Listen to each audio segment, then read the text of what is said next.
From the Library of Congress in Washington, D.C.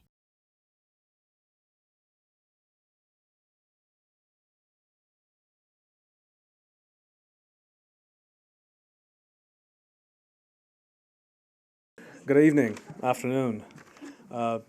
Thank you all so much for coming to this wonderful session. It's been a long time in the making for a number of us here. Great to see old and familiar faces, some new ones as well. And it promises to be a really exciting afternoon, as exciting as online presentations can be. One housekeeping bit of note, if you would mind turning off your cell phones. Turn off your cell phones because we care, and they also interfere with the wireless equipment in the room. And I'm going to keep my remarks basically by saying that I'm here to essentially hurry people on and off the stage, or not hurry, gently move people along and introduce people. And in doing so, let me introduce the director of the American Folklife Center, my boss, Dr. Betsy Peterson.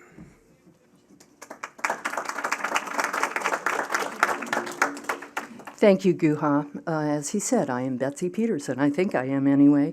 And I want to welcome everyone today. This has been an exciting and a long time coming to get all of us in the same room so we can begin to reflect and talk about what this whole process has been in the last couple of years. But let me step back a minute and sort of go back a little further and tell you a little bit about AFC and what AFC has done in terms of working with Native American collections and communities. And the American Folklife Center has long been involved in initiatives to jointly engage federal repositories and Native American community members in curating, preserving, and providing access to their own cultural heritage, whether the focus was on analog materials, on wax cylinders, or whether it is on emerging digital formats. Notably, the library was the very first federal institution to actively engage in the repatriation of recorded cultural heritage to indigenous communities, to actively, oops, I just missed a line there, in the repatriation of recorded cultural heritage to indigenous communities by means of the Federal Cylinder Project, which was initiated in 1979. And Judith Gray is one of the individuals who was on that illustrious team at the time. Through this program, the library coordinated a tape preservation program focused on fragile wax cylinders housed in several public and university repositories, bringing them together. Subsequently, through careful collaborative work with community experts and elders, we returned recordings to over 100 communities to assist in community-based programs for cultural and linguistic preservation and dissemination. So now let's jump ahead to 2018 and to the 2.0 version of the Federal Cylinder Project.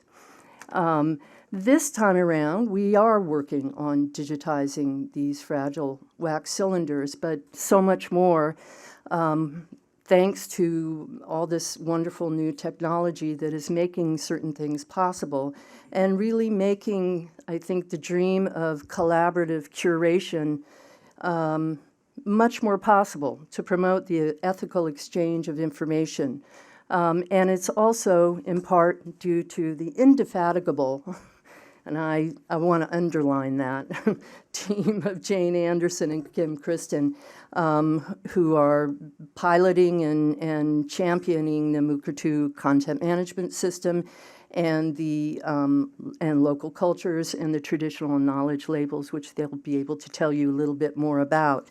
I also want to thank our esteemed guests and experts, Donald Suktama from the Passamaquoddy tribe and Dwayne Toma.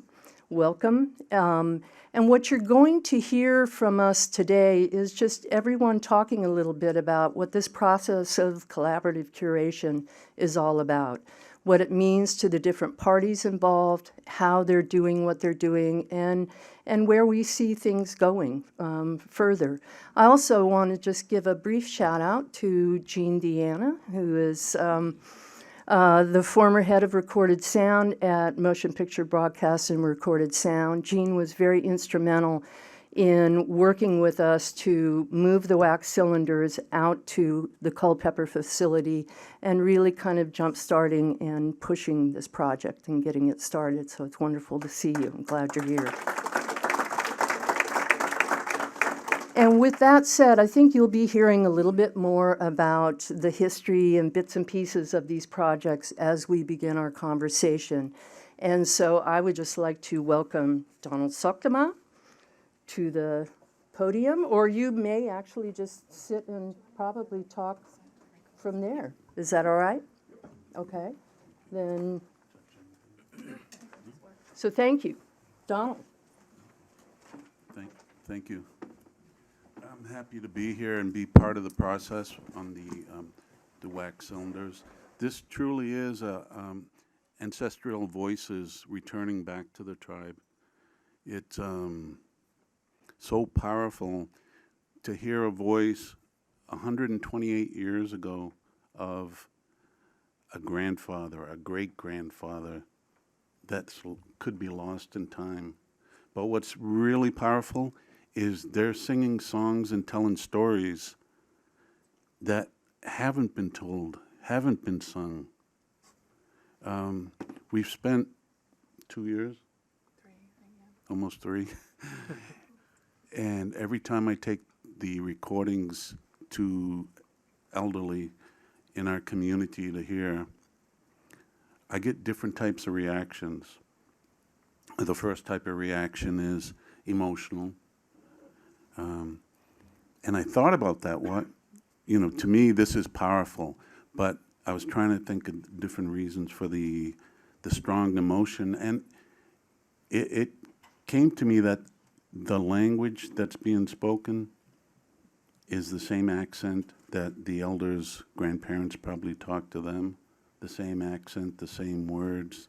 It's so powerful. So it takes them back a couple generations. And then the memory from the voices goes back another couple generations. And the songs, the war songs, the trading songs, the stories that are on these cylinders, they're just amazing because they're parts of our history at certain time periods. The war song, if we think back into time, the last big war that the tribe was in was the American Revolution in 1776. The chief at that time was Chief Francis Joseph Neptune. So we were able to piece this together because remember, wax cylinders are only 2 to 3 minutes, and native songs can go for 15 to 20 minutes, So we're getting just a piece of the pie on that. So we had a little view back into the American Revolution, a view from the eyes and the voice of the ancestors. And that's so powerful, and one of the stories talks about different legends of the tribe that have been passed on. That some of the stories I've heard growing up, but I haven't heard them complete like they are in the wax cylinder. It's pretty powerful. We took the wax cylinders and we sat with a group of elders. I think the average age was probably 75. And Dwayne. Dwayne's the youngest fluent speaker in our tribe. And that's quite a comment because the youngest fluent speaker in our tribe, I can't remember how old you are, but it's around. It's about 50, and he's right there. And everybody above that age, the fluency rate keeps increasing. So right now, I think it's over the age of 65. Almost all the people in our community over 65, I'd say 90% are fluent speakers. They were raised speaking the language, and they have that memory going back into time. And then it just goes down percentage-wise to our children today that they hear words here and there. This last 3 years, we were pretty lucky. We started a language immersion school for children 3 to 5. And this is the first batch of kids growing up hearing the language. So it's bringing that back. So we took the cylinders to the teachers too, the master speakers and the elders, and they sat in a circle and we kept trying to make the words out, because some of the songs are pretty pretty hard to understand because of the scratches, but some of the songs are you can hear them and you can feel the emotion from the singer. And we had some debate on some of the words and the meaning, because languages over time changes. And the English language, I know, has changed, because I've tried to read some old English books and it's almost impossible. But even with Passamaquoddy, our language has changed over time. In the last 100 years, it's changed. The words have gotten a little bit shorter. And some of the words are out of use because we don't have these stories of legendary creatures like the Abudumpkin. You don't hear that word very much. It's a sea serpent. So you don't hear the legend of the sea serpent very much. So it sort of gets out of use. But these wax cylinders are bringing them back into use, bringing the songs that the singers haven't heard before. A couple of the songs we still use in our Indian Day ceremonies, but I can say that some of them I've never heard before. I don't think any of the master speakers in our community have heard before.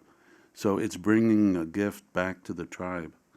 And we're at a critical moment in our tribe where language fluency is, every year it goes down a whole percent point. So last time I was here, we were at 10% of our population are fluent speakers. Now it's probably down to 8%, because the elders, every elder, that's a fluent speaker right there. So this comes at an important time.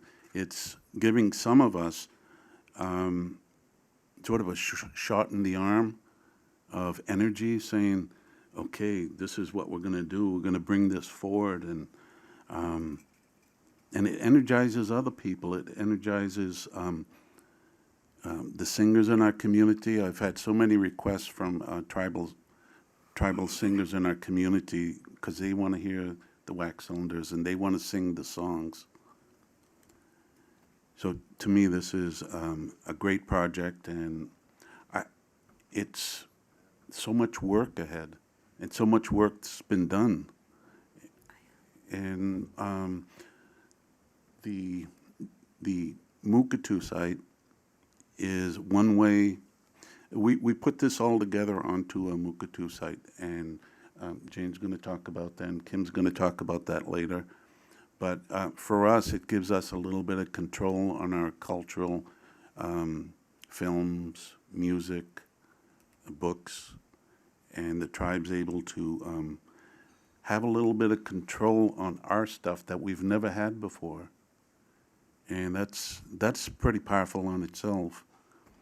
Everybody else has had control over our songs, over our stories. This puts it back onto us. And to me, that's the way it should be. Because our ancestors shared the stories. They didn't give the stories to anybody, but they shared them. And then for the tribe, there's a tribe in Canada, it's one of our neighbors. They shared the stories with a writer in the mid-1800s. And this writer said, I'm just going to document this, and I'm going to return this back to the tribe. Well, before he completed, he passed on, and his family got a hold of the stories. And the family told the tribe that they have the copyright. Those are their stories. and they would be threatened to go to court because those were the writer's stories, copyrighted. So the tribe was into turmoil. You know, these are us. How can anyone claim these stories? So we're learning a lot through this whole process, especially with expertise that helps us understand. Personally, I know what rights, you know, if my ancestors' story, my ancestors' song belongs to the Passamaquoddy tribe. But the way laws are today, you know, it just makes everything a little bit harder. So I'm grateful for being here, for the opportunity to work with all these wonderful people, for the Library of Congress, and for ones in the back there that that have been working just as hard. It takes a team, you know, to make things work, and that's what I see here, a good team. So I want to thank you.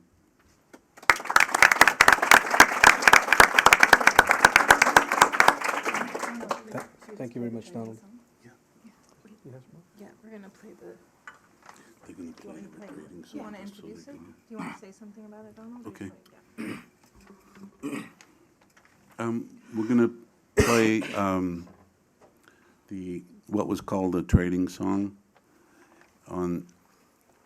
When Fuchs put the titles together, he just put a basic title on it. I don't think he wanted to go into detail because his job was to record.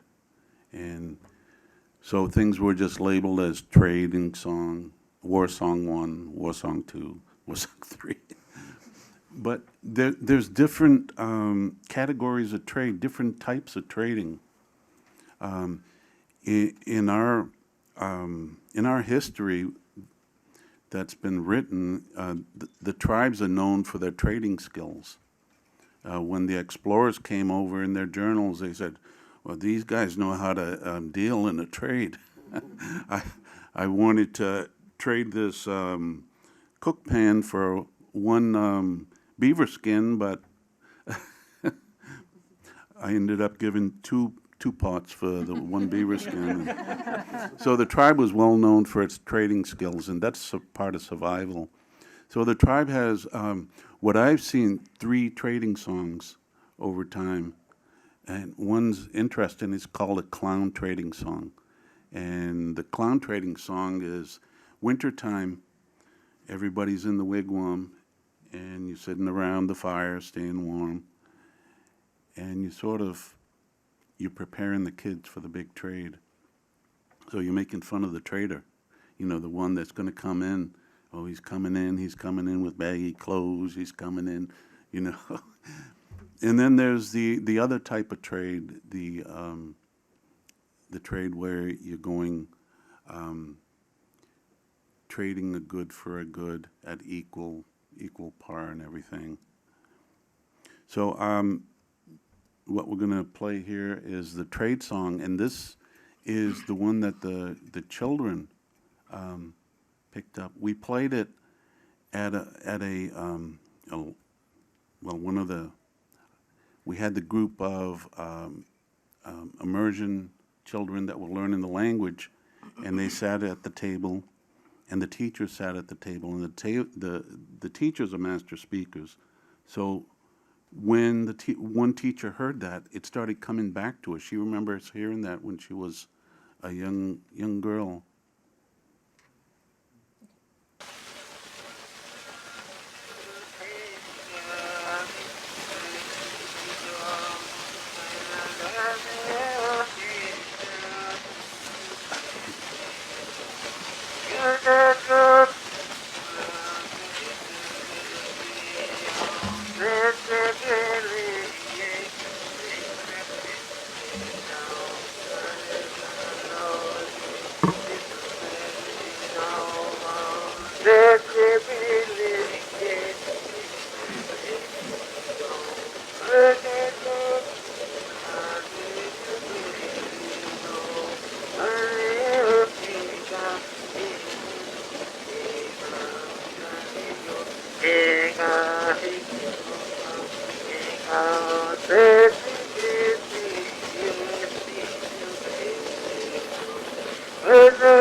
So we worked on this song for a couple months. It's a short song, but I worked with Wayne Newell on this song, and we went over word by word, just stopping the music and going through.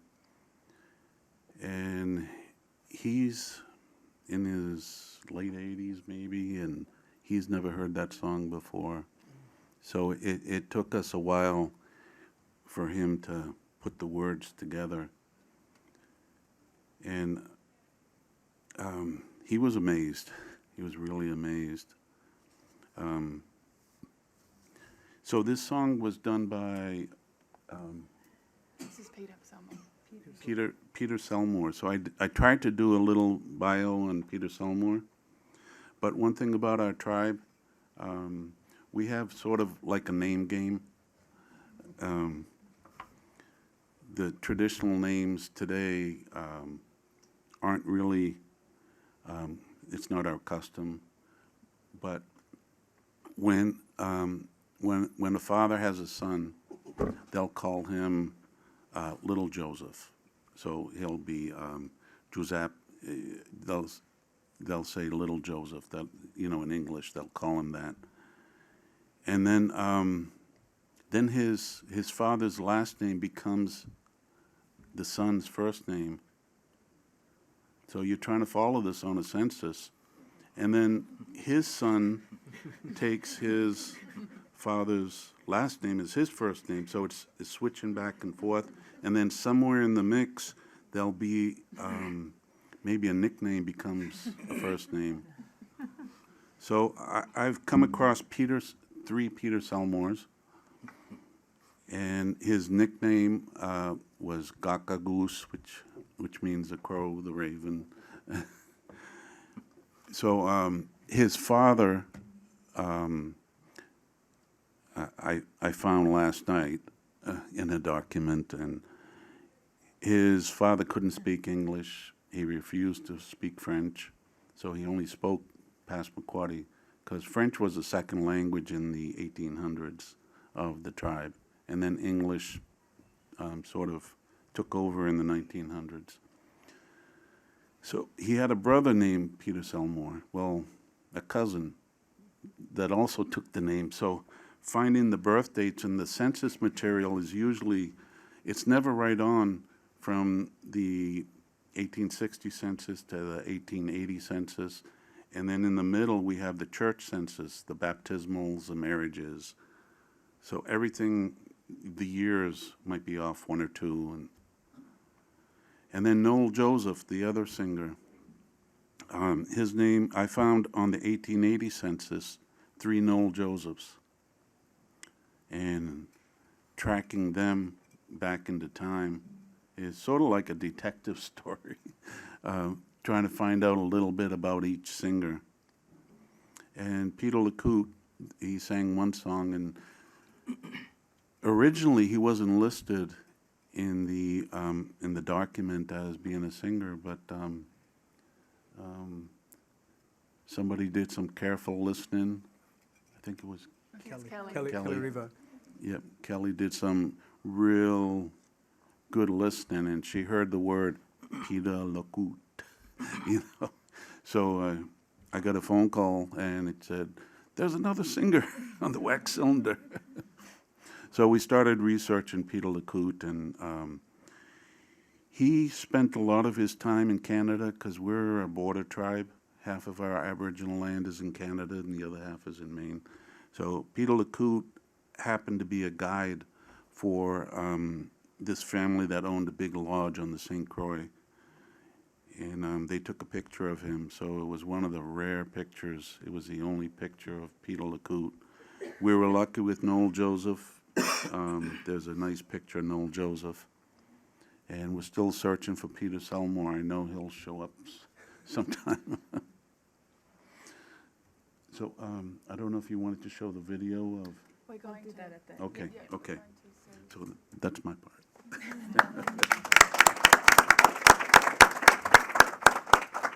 Thank you so much for that, Donald. Let me introduce, please, Nikki Saylor, head of the archives at the American Folklife Center, and she's going to talk to us a little bit about the terms of the tech infrastructure, web access, and other matters as are needed. Hello, hi. First of all, I'd just like to say that I'm really proud of our institution for committing real resources and real energy into making this thing happen. I think, you know, when you work in a federal agency, you have a real appreciation for how hard something like this is to do. And so I just want to spend a minute shouting out to a few of my colleagues who really deserve the praise.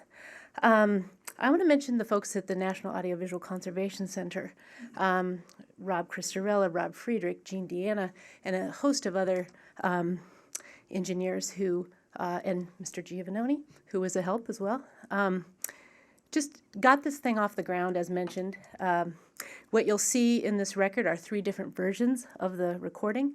You'll see something that is the flat transfer from the cylinder. You can correct me anytime I don't say anything right.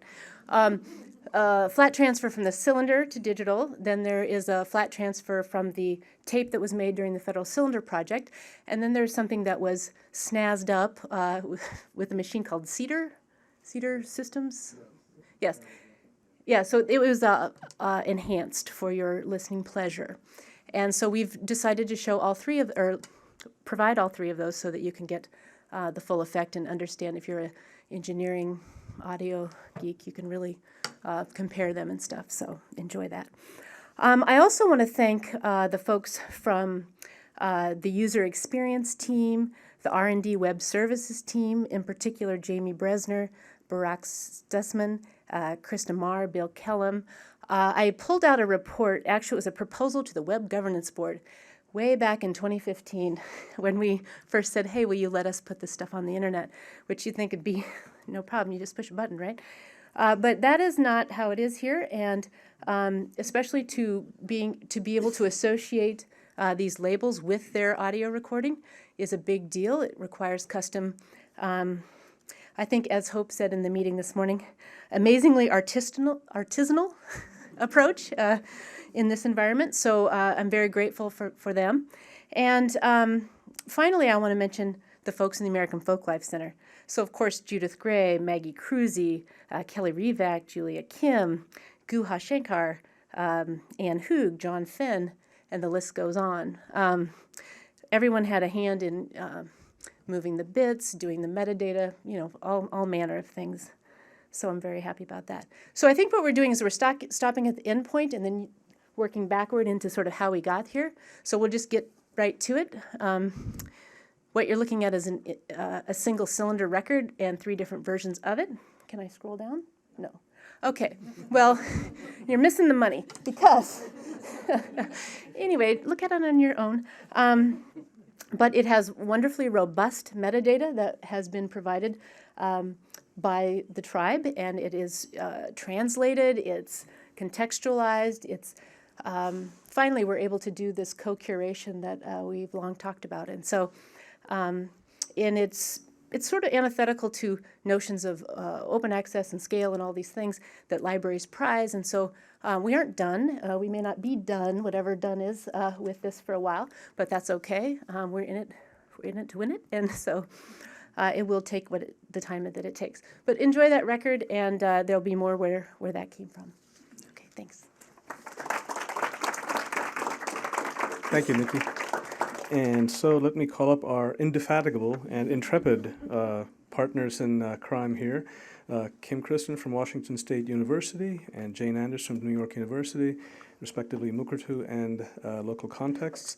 And I see Jane's going to be first, so I'm looking at the corner of my eye. Thank you. Yeah.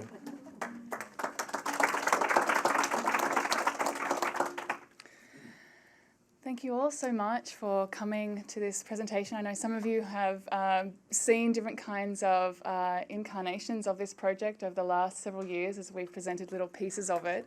As has already been said, it's not over yet. This is kind of, we got to an important stage where we really wanted to share what we'd been able to do, and actually also share the process, some of the work behind it, what the invisible labour is that leads to this kind of thing happening in the Library of Congress, and also what is, as a parallel journey, happening with the Passamaquoddy as well. I really want to thank everybody at the Library of Congress who's been involved in this project. It's been incredible to be part of. I want to also thank Kim, but I also want to thank Donald and Dwayne for all the work that we've been doing together on this project. And in my presentation, I want to bring some of the other voices from Passamaquoddy into the room today who weren't able to make it. So Kim and I, Julie Coley, represent Local Context. I'm going to talk a little bit about Local Context, which was developed in 2012 as a digital platform to create different kinds of pathways for Indigenous communities to deal with intellectual property around the collections that they don't necessarily hold legal title over, and yet are the cultural authorities and are not recognised as such in the archives, libraries and museums in this country and around the world. This project really began because we knew that there was a really big problem that Indigenous communities were having, particularly as this material was being digitised and recirculated. Problems in the original records that those names of the people who were integral to the production of those materials were not recorded at that particular time, and so as this material became digitised, those names continued to not circulate with that material. So the Local Context platform has two major components. The first part is an educational component. It does a lot of work educating tribes around intellectual property law. It provides template documents. It provides a whole range of training modules around intellectual property. And the other part of the platform are these traditional knowledge labels. These really might be understood as digital tags or protocols, community protocols that have taken a digital form, which allow for a protocol to travel with material, to travel with a digital item. We have 17 labels that we've developed in collaboration with about the 20 communities that we have been working with over the last 4 years. And they range on a spectrum. I'm not really going to show them to you, but they range on a spectrum from multiple communities, a label that indicates that there are multiple communities that have responsibility over a certain kind of piece of heritage, to sacred material, to culturally sensitive material, to attribution, to outreach. There's 17 there, and they're all what they do is they provide nuance in how Indigenous communities would like that material to be circulated into the future.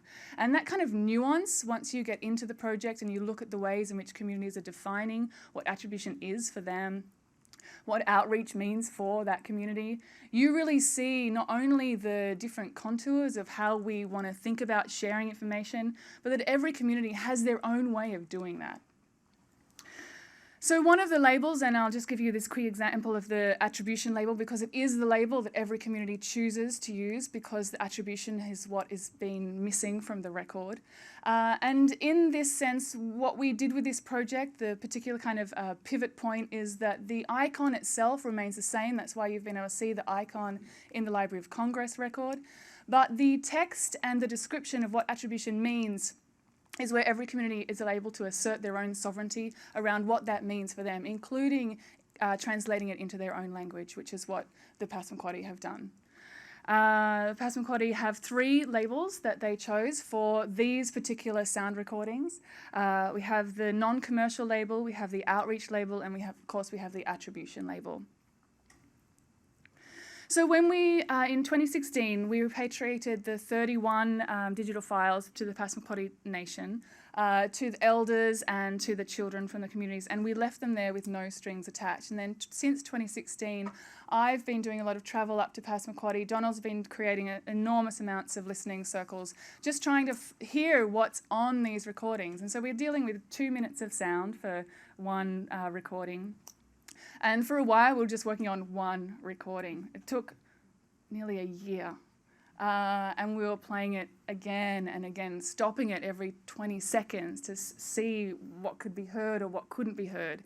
And it was enormous amounts of work and the concentration that was needed to do that over several days. And that kind of process, which has been, since we began it, we've kind of streamlined it in a different kind of way, and now we have 3 records that are in the Library of Congress. They happened really quickly. We have another 4 that we're working on with Passamaquoddy that are going to be incorporated into the Library of Congress. So we've worked out a process that has sped up a little bit this work of sharing the information that Passamaquoddy have been determining is on these cylinders. So I want to show you just an example of what this process looks like. This is Molly Neptune Parker, and she's listening to one of these songs.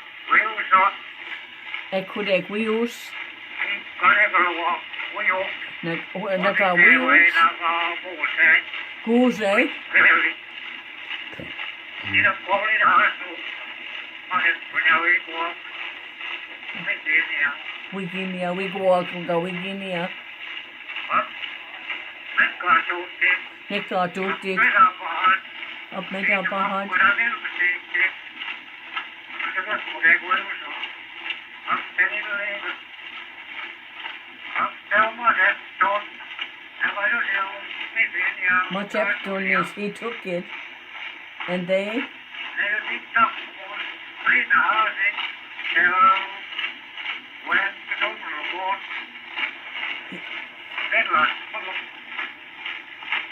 he mentioned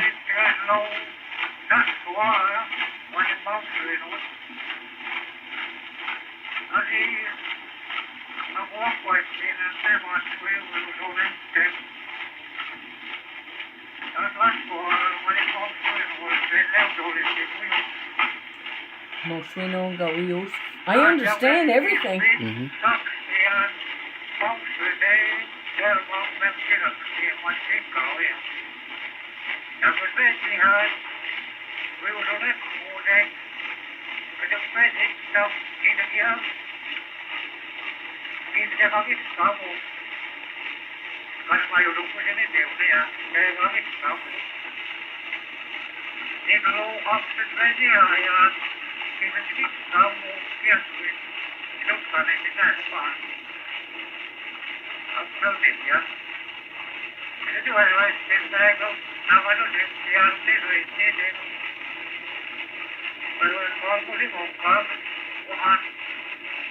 So you can kind of get a sense of the difficulty of this constant listening, trying to pick out words, make sense of them, and then trying to kind of work out what that is as a sentence, and then what it is as a song. And we have these very, very limited descriptions from Fuchs. I think this one is Peter Lecoute, who actually Molly is a direct ancestor of, who actually is singing what. Well, first of all, he wasn't in the record to start with. Kelly found that. And we went through the notebooks of Fuchs and we found that there was a tiny reference to him in there in relationship to this song. And then it's subsequently titled War Song. And so then we're kind of going, what is a war song? This doesn't sound like a war song. What does a war song sound like? And we're kind of thinking through what does a war song sound like. And then as Molly was starting to, so this is also a two-part process. First there's listening to the tiny little pieces of words and stitching them together. And then there's this part. Now, Chika don't got Tibbin, so that's more than one. Him and whoever, he didn't say. Yeah. He said he was going to go hunting. They were going to go hunting, not he, just him. They says they're going to go hunting. And when they get to wherever their hunting place is, they said that they built a place to stay. They must have built some kind of a shelter.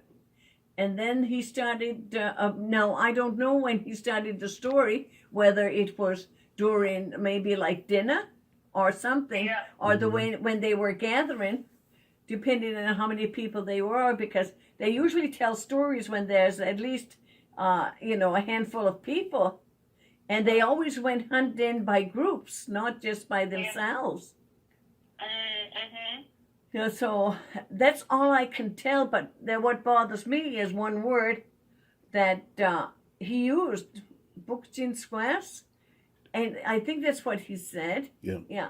And So you can see that then there's adding the larger cultural context of kind of what would they be speaking, when would they be saying this, what does this mean within the larger context of the Passamaquoddy tribe itself. And so, what we have as a tiny record called War Song that Fuchs wrote down is immeasurably increased when communities are part of listening and adding this rich data to kind of what we have. And this is happening, in 2018, and these recordings are from 1890. So that kind of work takes a really long time, but it's incredibly valuable. The one key part I want to tell you about this project, which I think is very important, and just before handing over to Kim, is that as we've been doing this work together, we've been creating a parallel site, which is the Passamaquoddy Mukurtu site, which is where all of this material that we've been gathering lives. And it's for Passamaquoddy. It's all the different kinds of rich textual analysis, understanding, interpretation that each community, the Passamaquoddy community has been adding as we go through each song. And that just becomes enormous. And so we've been building that into Passamaquoddy's own Mukurtu site for it to live as another kind of record, another kind of document, another kind of place that is really for Passamaquoddy interpretation. And so we have these kind of two different sites now for this material. We have the AFC record, which tells a very particular kind of story. But we also have the AFC record pointing back to the authority of the Passamaquoddy community, which is where authority over this material really does lie. And with that, I'm going to hand it over to Kim.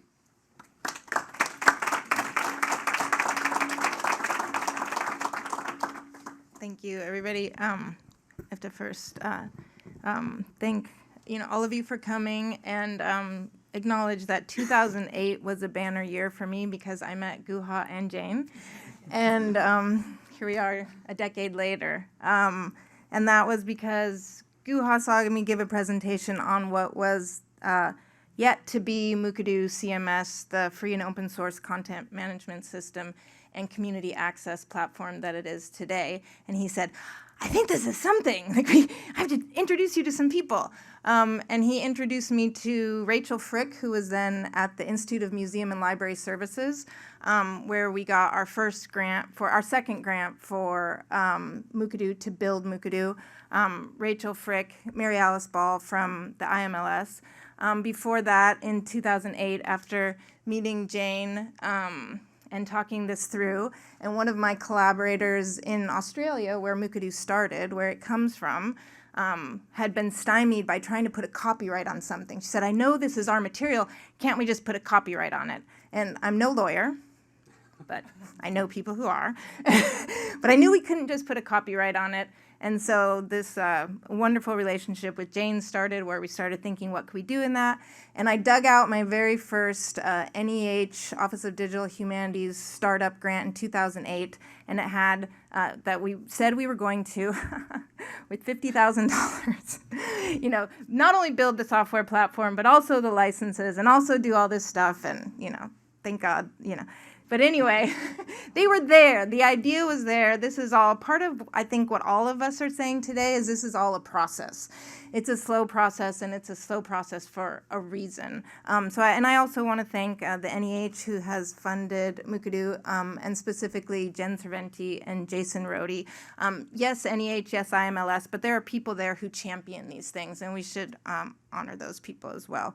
So Mukurtu CMS, like I said, it's a free and open source content management system, but there's 4 things that set Mukurtu apart, and like I said, it grew out of my work in Central Australia. Mukurtu literally means dilly bag, and a dilly bag is a safe keeping place. So for the Warramungu people who I started working with in 1995 to build this was the idea, to create a digital safe keeping place, that same sort of keeping place that dilly bag that held those sacred items. So what Mukurtu, the content management system, there are 4 things that sort of set it apart. They have this cultural protocol-based access. So what Donald was saying, how do we ensure that the protocols we already have offline are respected online? So Mukurtu allows that for any community. We also have multiple records and extended metadata, so you'll see in a minute that any one item can have multiple records, because as we've seen, this trading song isn't just that one record with one authoritative voice telling us about that. And we have a suite of functions that we call round trip that allows you to get things easily in and out and share them with other institutions, specifically, though, using selective sync. So if the Passamaquoddy don't want to share everything, then they don't have to. So that's built in. And then, of course, finally, the TK labels. So all of these come around in the Passamaquoddy site, which you can see here, Passamaquoddy people at home on the ocean and lakes. And it's a beautiful reminder, this site, that all of these materials are grounded in a place. I mean, this is why it's so amazing to see this, that Donald and all the people that work with him have put this together.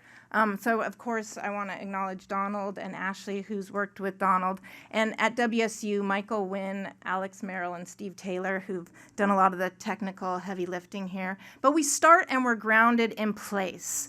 And then we sort of continue, and it grounds us a bit further.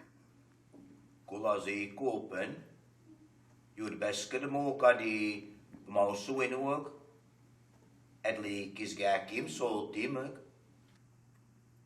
So we're grounded in the place and the language, right, to begin when we come to this site. And Mukadu allows for the sort of, say the high-level navigation at the top can be customized by each community. And so Donald and the Passamaquoddy have customized this. So on their About page, you can see the contextualization continues. And we have Passamaquoddy and English going back and forth throughout the site. And it starts on the About page, and you learn about the Passamaquoddy people and why this is important. And then we have a prayer. Skit gemeg gichi gegussen, gusseier menen gdakmig, mare went beltmoan gdakmig, sideg eli nidwieg, nid gdoot menen, gdakmigug, midjuagan, samagwan, gdakminsel, Nlida hadmen gdakmig onsa geguas, skit gemeg gichi gegussen, gillen yud skit gemeg gigan. And you can also see at the bottom there the footer that runs throughout the site. That was very important to there's 3 communities that make up the Passamaquoddy, so they're all listed there. So each of these elements is starting to build a people, a place, why these are important. And we come to the Passamaquoddy history. And this tells a history of the tribe in the Northeast, and emphasis is on place and the multiple types of relationships. And there's a section on contemporary events that sort of brings us up to the present. And of course, this can always be added to, and Donald and his group have been adding to this over the last few months and will continue to. It's one of those other things that's sort of never done. There's also a full informational page that's dedicated to the TK labels. So this was a choice that the Passamaquoddy made to really let people know, why are there these labels? When you get to a record, why are there these labels and what are they?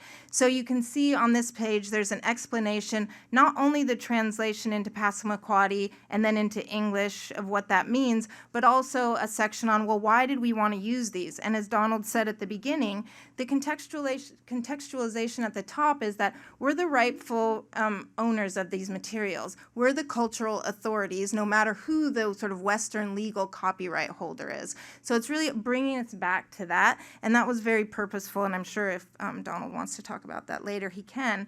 Each of the labels also, there's an audio file so people can hear this. Ellie Duzig.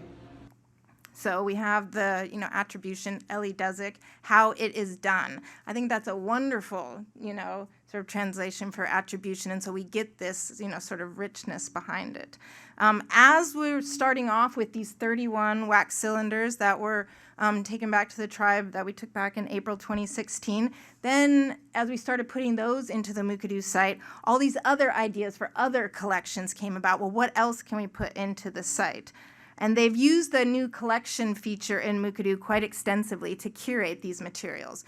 So we can see at the top we have the 1890 wax cylinder collection from the AFC, and then we have several other collections. One that's shared on the site, for instance, is the Daughters of the American Revolution collection. So this was important for many historical reasons, but also because it holds one of the only photos of Mrs. Wallace Brown. And she's central to this 1890 story because she introduced Jesse Walter Fuchs to the Passamaquoddy community That's how we get the 1890 wax cylinder recordings. So again, it's stitching this together in a very purposeful way. We saw these collections, it isn't this just, what can we digitize? Let's digitize it and put it up. It's very purposeful at every step to tell this sort of community story. And each of these collections on the site highlights how that knowledge is built through these relationships. And right now, I know that Donald, they're working on a contemporary collection of basket makers to feature on the site. So again, it's sort of spurring this. And finally, we get to the 1890 recordings, along with other content, by browsing the main site. So we have Browse Digital Heritage here. In Mukadu, each discrete element is called a digital heritage item to kind of really break away from that notion of a single record. And so we can finally get to the trading song where we sort of began. And the important thing about the trading song here is that there are 2 tabs across the top that you see. These are the individual records for this same material. So here you can see is the first AFC record. So this is what we had on the first export that Maggie Crucy and others exported from the AFC to Mukadu. We had this very sort of sparse record. You can just see a brief summary and a description, and that's all that there was. But if we tab over then over the next 2 years, what we see at the top right is now there are 7 related items. So again, we start with that 1 wax cylinder. Now the Passamaquoddy have added 7 related items to this one song. And as we scroll down, we get to the Mukadu metadata fields, which are those expanded fields I told you about before. And now we see the TK labels on the right. We see the cultural narrative and the traditional knowledge on the left by community members. And then we get to, because in Mukadu over time, every feature and function in Mukadu is driven by Indigenous communities' needs. And communities came back to us and said, we need audio, we need video, because traditional knowledge and cultural narratives don't necessarily lend themselves to text. So we made these fields open to video. And Donald mentioned before Gracie Davis, not by name, but he was speaking about Gracie Davis, who when she first heard the trading song. So in 2016, when we took back those wax cylinders, that morning, Guhan, Jane, and I were there along with a room full of Passamaquoddy children in the immersion preschool and the elders who were the speakers, and we started playing the song. And the first time, everybody listened, and then the second time through, something else happened.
Donald and others joined in as they were singing along there.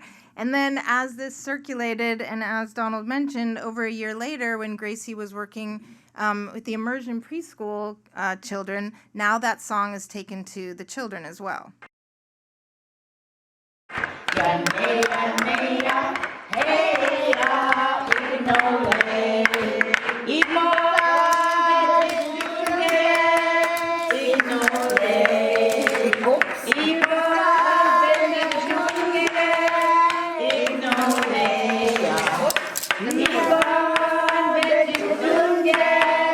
ignore, ikon besiptunge, ignore, ya hey ya, ignore, ya hey ya, hey ya, ignore, ya hey ya, hey ya,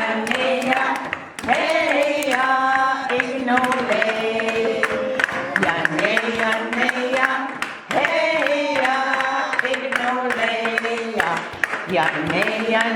ya hey ya. So it's sort of a wonderful example of starting with this, that Donald was talking about, starting with this 1-2-minute clip and what it's generated in the community and how they're using Mukadu in the community and what's given back to the Library of Congress, as Nikki mentioned. So that cultural narrative and traditional knowledge, that text, was round-tripped back to the Library of Congress, and it's there. But these videos remain for the Passamaquoddy on their site, and they can choose to make those public or as open or as not as they want. And another thing that happened is that original Library of Congress record has the Trader song on it, as well as the Song of Remembrance. And over consultation with this community, find out that those two should actually be split. So in their Mukadu site, they have a second record. So this isn't mirrored in the Library of Congress, because this is what the tribe decided to do themselves with that record, is now create a second record. Similar to the trading song, the community also have cultural narrative and traditional knowledge there, and you can see the traditional knowledge labels on every song. And again, so the site, once it goes live, we're still on a staging site, but once it goes live, the community can decide on the protocols for access. And so already in the site, we see community-only protocols, we see public, and it's, again, kind of what Donald was going back to, that process of curation and this sort of community curation that we've been doing, collaborative curation over the last two years, that started with those 31 cylinders and deciding sort of ethically and responsibly who should manage those and how they should be shared and how they should be accessed. And so that's all I have to say.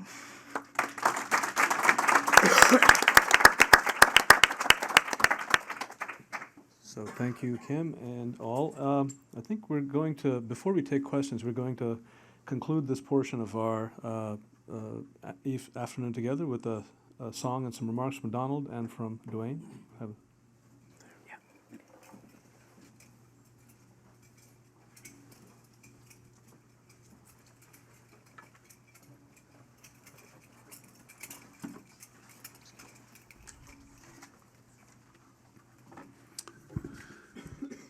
Wow, it looks real good. I'm really impressed with the way it was put together, and this says it all. It's really powerful. This is Dwayne Toma. Like I said, he's the youngest fluent speaker of the tribe, and I've known him since he was this high. He's always been involved. I remember when we'd have our ceremonial days, and then out would come Dwayne dancing, really good dancer, powerful dancer, and a very strong singer, fluent in the language, and he's got so much passion. When you mention tribal language, really powerful. I think he wants to maybe, you want to sing first, or you want to say something? Okay. Willie Win, Elliot Neil Beji, Kamaj Leader Has, Elliot Beji. Willie Win, see that when? Did you look at it? Willie Win, Kamaj.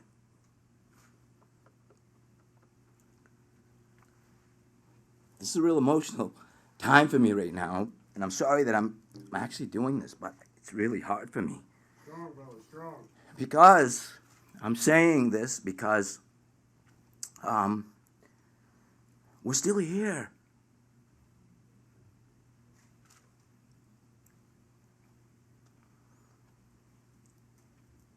Our language is strong.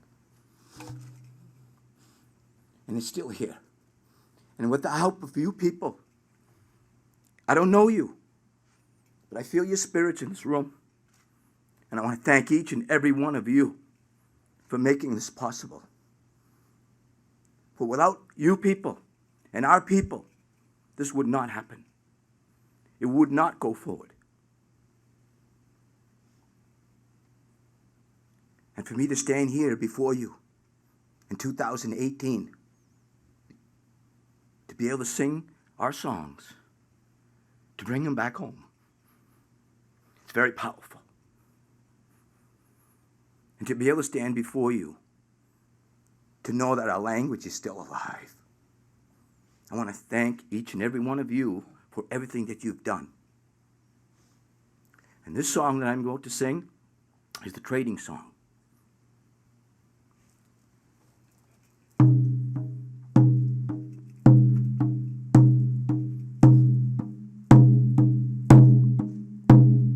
Yanne, yanne, ya, hey, ya, igno, way, ya. Yanne, yanne, ya, hey, ya, igno, way. Yanne, yanne, ya, way, ya, igno, lay. Yanne, yanne, ya, hey, ya, igno, way. Yanne, yanne, ya, way, ya, igno, lay. Eba, bachip, donageb, igno, lay. Eba, bachip, donageb, igno, lay. Yanne, yanne, ya, hey, ya, igno, lay. Yanne, yanne, ya, hey, ya, igno, lay. Eba, bachip, donageb, igno, lay. Eba, bachip, donageb, igno, lay. Yanne, yanne, ya, hey, ya, igno, lay. Yanne, yanne, ya, hey, ya, igno, lay. Daho.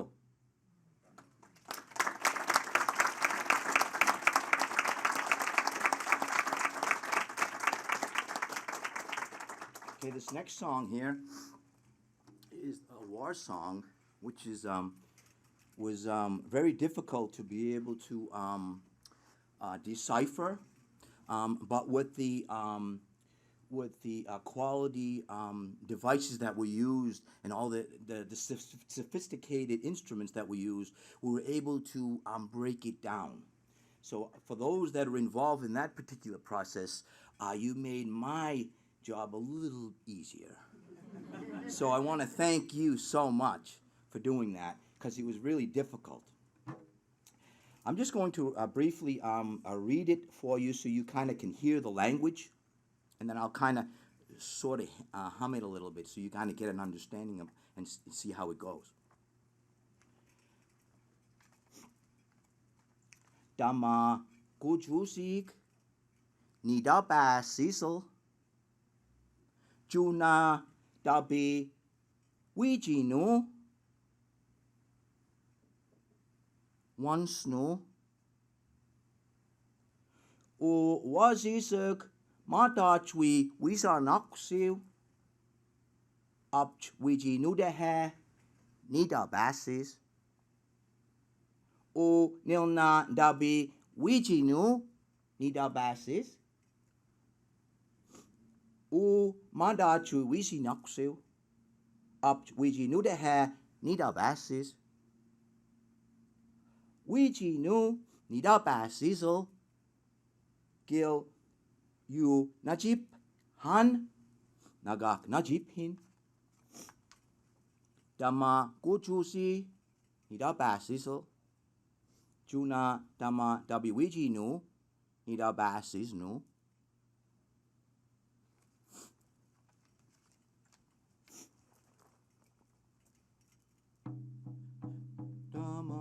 juzi nida basizo junanda biwiji no once knew was his mother Datri Wizi Naxil Upchi Wichi no the head need a passes Nilnanda Biwiji no need a passes Madan Dachi Wichi no Dachi Wizi Naxil Damago Jusik need a basis Dama Wichi no once no Dama Wichi no need a basis Daho.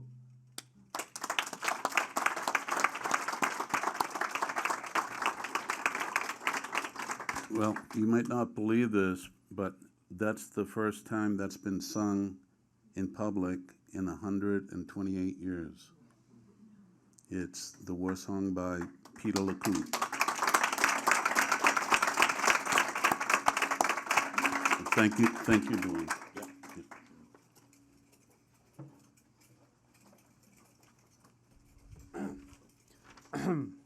So, thank you, Donald and Dwayne, for that. That was extraordinary. So we've covered a lot of topics. Bewildering array from control to intellectual property to digital repatriation to restoration to cultural curation, ethical treatment of, and I could go on and we could make a meal of it if we wanted to, but I'm going to keep it short because I know that there's some refreshments and we do need to move along and folks need to get fed and so on. But we are going to take some questions. Please, you've had a lot to think about, a lot to hear. So, the floor is yours.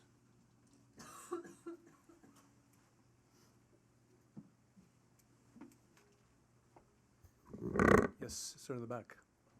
How many of these cylinders have you found so far related to our language?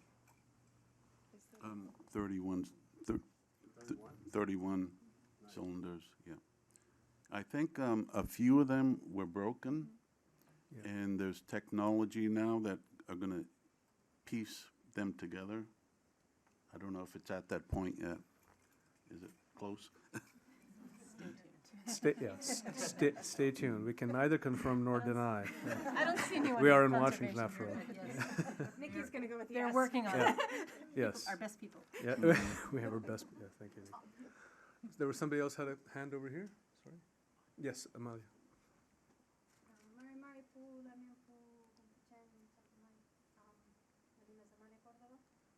Thank you for showing us what this looks like, what collaborative and technological convergence and respect can actually bring. I had a question about two words at the top that said log in. Who logs in? What does that bring? Do you want me to talk about that, Donald? Or? Yeah. So because Mukadu has these cultural protocols, as I talked about in the beginning, community members log in, and so each item that you see on the site, that's sort of on the browse site, community members are added to cultural protocols. So in Mukadu, you always have the who and the how, because nothing ever circulates, right? I mean, in a Western sense, we think of the objects that circulate out of that. So Mukadu puts that into a context. So every single item in any Mukadu system has to enable to actually to upload it. You have to have a who and a how, a community, and how do you want it accessed. And so the who and the how is decided by the Passamaquoddy. So you are seeing the public site without a login, so that's already been vetted and able to see. The login will be the community members, and that's determined by the community. So you So we are training Ashley, Right. yes, who's working with Donald in the community. Yes, Janine. Janine. Oh gosh, hi. Hi you guys. Nice to see you all again. Nikki said something interesting about how this type of work is sort of in opposition to a lot of the push towards open access and, freely available material. But it sounds like all of you have had good institutional support with this type of work. Do you anticipate that type of institutional support continuing as there's more interest in more open access to this type of material?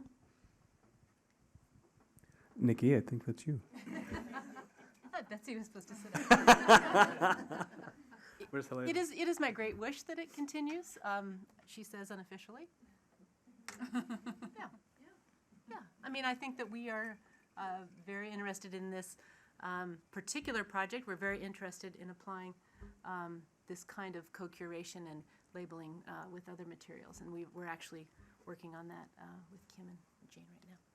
I think, though, to your point, Janine, it's up to everybody in the room and all the institutions that we work in, because it doesn't happen from an institution. It happens from people like Betsy, like Nikki, like Guha, to push it through, because, institutions are institutions. Yes, Mary Alice. We can see how labor intensive this work is, tremendous amount of effort that went into it.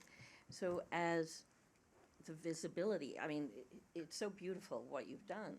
So as more and more people see what you've done, more tribes will want to replicate this.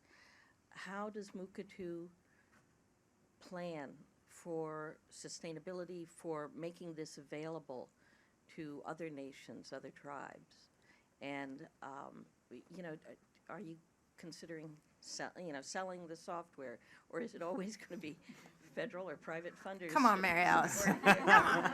You know me better than that. What are you talking about? No. That's a softball question.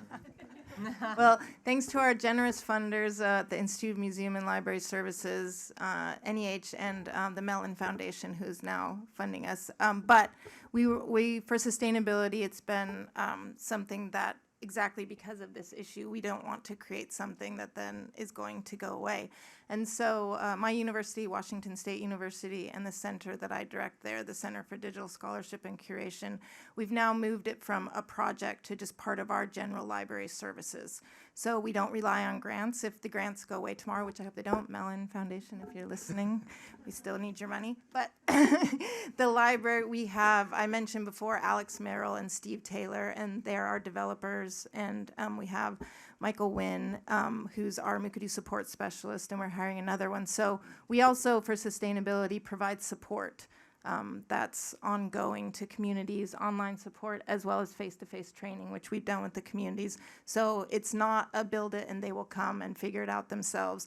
The whole model works on this collaboration between Indigenous communities and those of us who are allies in institutions that should be doing this work, because the materials in our libraries, museums, and archives got there in very dubious circumstances. So we should be doing this work. And I would add to it that there really are, it's complex what needs to happen at a community level, at an institutional level, and at a technical level. And those three parts, how we brought them together in this project is partly because we were piloting how they come together, and we know much more about kind of what that looks like. But at the same time, we're constantly thinking about what can this look like for other communities and the sustainability of that. So we also have grants out to support the training for tribes around intellectual property that is directly for tribes, so that they get a whole heap of other kinds of information in order to make different kinds of decisions about how to negotiate with institutions. And we also have work out to start doing training with institutions themselves, so that when tribes come to institutions are not saying, what is that? What are we doing? They already know what their workflow would be. They know what is needed at an institutional level, so that kind of helps smooth the pathways. And we've learned a lot of that from this project itself. So that's kind of what the future looks like. Actually, following up on that question, and this may be early days for Donald and our colleagues from Passamaquoddy, but maybe you all could talk about the fact that maybe sustainability might best be suited for tribal communities to talk to other tribal communities about that? Is that a potential? Well, that is the grant that I'm talking about, around training, around intellectual property. Donald is involved in it. Penobscot will be running it, and it's for 12 other tribes over the next 2 years. It's something that is like horizontal training that is coming from tribes themselves in terms of talking about what this looks like. Yeah, and we're in our 4th year of our tribal stewardship cohort program funded by the IMLS.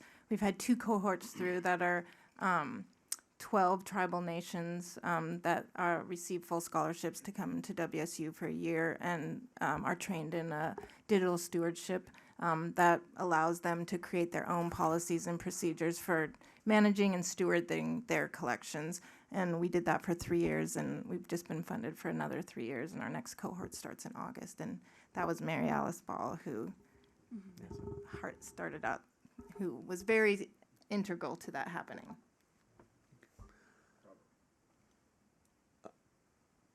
Questions? Comments? No? Fade. All right. Well, I wanted to make sure that all of our panelists here, and especially our guests from Maine, had a chance to reflect on what this means. I mean, I know, Donald, you were very eloquent, and thank you so much for that song, Dwayne. That was brilliant. What would you have us go away with, if you will? Well,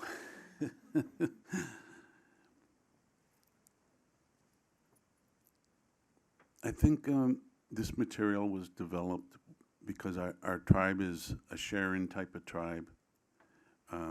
Members of our tribe would give the shirt off their back for anybody.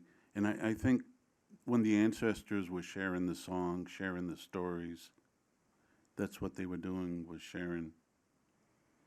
When Fuchs came back a couple months later to play the wax cylinders back to the tribe, you know, nobody's ever heard this before. I just can imagine what they were thinking, hearing their own voices. You know, nobody's ever heard their voices before. And then they were the first ones to hear their voices playing back, singing back. You know, what were they thinking? What was going through their mind? The world changing. You know, it was right at that moment the world was changing for them. And I think they realized we have to continue to share. Because if you look at the timeline for the tribe, right after that, Charles Leland wrote the Algonquin Legends, and the tribe shared.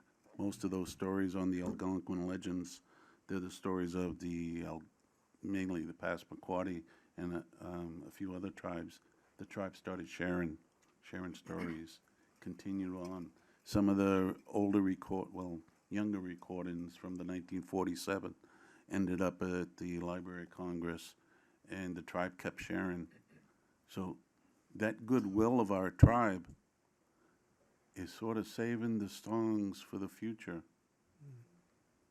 And just that goodwill. And I'd like to also acknowledge David Francis. He was 99 years old.